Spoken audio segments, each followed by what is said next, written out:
Friends, मुगलों में उत्तराधिकार का कोई निश्चित नियम नहीं था।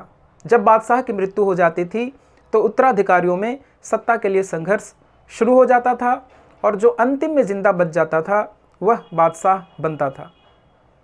शाहजहां ने शायद सत्ता प्राप्त करने के लिए सबसे ज़्यादा उत्तराधिकारियों की हत्या की। शाहजहां ने तो अपने जीवन काल में ही अपने बड़े भाई खुसरो की हत्या करवा दी थी। खुसरो अकबर का दुलारा था और इस तरह का अफवाह फैला हुआ था कि अकबर जहांगीर की जगह खुसरो को सत्ता सौंपना चाहता था। अकबर के मृत्यु के बाद जहांगीर बादशाह बना और उसके बाद फिर खुसरो ने विद्रोह किया। जहांगीर के आदेश पर खुसरो को अंधा कर दिया गया और उसे गिरफ्तार करके कस्टडी में रखा गया। शाहजहां ने किसी तरीके से खुसरो की कस्टडी अपने पास ले ली और जब वो दक्षिण में था तो उसने खुसरो की हत्या करवा दी और जहांगीर को यह सूचना पहुंचा दिया गया कि किसी बीमारी के चलते खुसरो की मृत्यु हो गई है।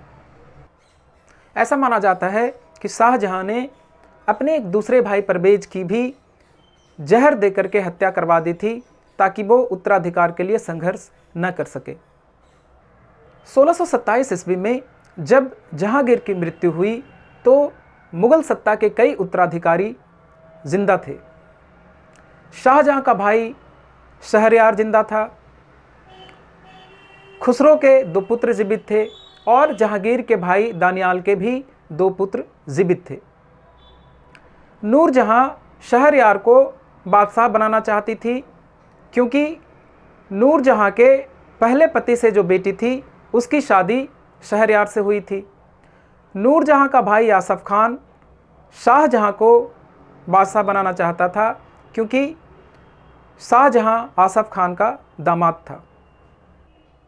जहांगीर की मृत्यु के बाद शहरयार ने नूरजहां की सहायता से अपने को बादशाह घोषित किया। उधर आसफ खान ने भी अपनी चालें चलनी शुरू की और खुसरो का पुत्र डाबर बख्श को उसने बादशाह घोषित किया। आसफ खान की कोई इच्छा डाबर बख्श को बादशाह बनाने की नहीं थी, यह सिर्फ एक रणनीतिक चाल थी ताकि बाद में शाहजहां को बादशाह बनाया जा सके। आसफ खान और शहरयार का युद्ध हुआ जिसमें कि शहरयार हार गया, उसे अंधा कर दिया गया और उसको लाहौर के किले में कैद कर दिया गया। आसफ खान ने नूरजहां को भी नज़रबंद कर दिया और शाहजहां को जल्दी से जल्दी दक्कन से वापस आने का संदेश भेजा। जब शाहजहां रास्ते में ही था तभी उसने आदेश पारित किया कि मुगल सत्ता के जितने भी उत्तराधिकारी हैं उनकी हत्या कर दी।